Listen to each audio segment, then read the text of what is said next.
Hey everybody, so as you probably know, shapeshifter weapons are coming in the next big update, Wild Blood, which is coming out quite soon, and I recently revisited them on the PTS to test out some of the new mechanics that are coming alongside of them.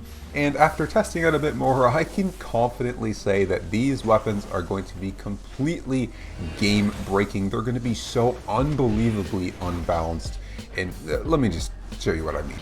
Basically, there are two features of how these shapeshifter weapons work that's going to make balance an absolute nightmare. The first one is having separate stats on the shapeshifting form compared to your human form, and second is that persisting abilities, like a stalker's I could say, persist through your shapeshifting, allowing you to stalker jacket while you're shapeshifting.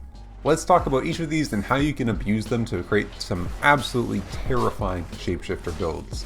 So starting with the separate stats between the shapeshifting weapons and your human form, I had the idea of what if I pair the absolute highest damage glass cannon shapeshifting weapon with the tankiest possible build. Basically meaning if I'm good enough, I can combine the tankiness of a plate user and the damage of a cloth user in one build. And it worked about as good as I could hope for. I genuinely think that basically every single shapeshifting weapon is probably going to, in the meta, run tank, or some like super hard to kill annoying build, or like pure utility and then just use their shapeshifting form to actually do the damage.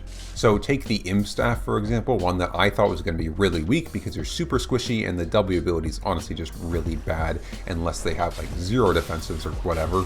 But if you combine it with just a pure tank build that you can only swap into your imp form when they don't have their damage up, quickly swap, double Q them, do a bunch of damage because the imp does do a lot of damage, and then become a tank again right afterwards.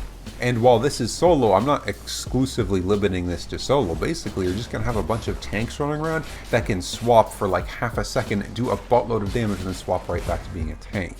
We're basically allowing tanks to do the damage of DPS. We are effectively allowing people to run glass cannon builds without having any of the glass. Basically, every single shapeshifting weapon that is focused on damage has to be balanced around the fact that you can just be tanky while you do all that damage. Now, if we take that and combine in the fact that persisting effects last into your shapeshifting forms, we have soldier armor. And many other things of course, but soldier armor is the particular one that caught my attention. This is because the soldier armor gets the tankiness of plate armor, not as much as the other ones granted, but you still are quite tanky when you wear that plate armor, and it has the potential to ramp up your damage with its ability. Soldier armor has an absolutely wild ability that can boost your damage by up to 72%. Which sounds crazy, but it's balanced around the fact that it is a plate armor. And so even if you get max stacks, you're only going to be doing a little bit more damage than say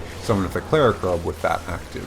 But now we have shapeshifter weapons, so instead of that really high damage ability on the soldier armor, Fury, getting locked into a plate armor slot, now we can get that 72% bonus damage on effectively cloth armor. Now, granted, soldier armor in my opinion is actually quite a bad piece of armor. It's very meta dependent and it's usually only really good in groups where you can stack it up quickly, but it's not really about how good it is, but the potential of how good it is.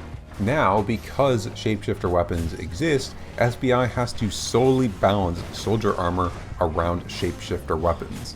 If the soldier armor is ever in a really good spot in the meta, weapons like the bear staff, the imp staff, hell, even the werewolf staff are, unless they're already gutted, going to be the most overpowered things ever. Basically, the point is the shapeshifter weapons are going to absolutely wreak havoc on balancing in Albion, and when you're creating a build for these shapeshifter weapons, you definitely do not want to think linearly or similar to other builds in Albion. The shapeshifter weapons have some absolutely crazy mechanics like these separate stats and these persisting effects that lets your builds be completely different from anything you've ever played before. In my opinion, if SBI isn't really aware of this or hasn't prepared for this very well, then we're basically going to see the exact same thing that happened when Spiked Gauntlets were released, or more accurately when they were buffed. If you didn't play around that time, basically Spiked Gauntlets were so overpowered that it did so much damage to plate users and you could stack them, meaning that in every group fight people would just run a bunch of Spiked Gauntlets and one-shot all the tanks, to the point where plate armor, nobody ever ran it anymore. It was just gathering armor. So you could try to have some semblance of a front line.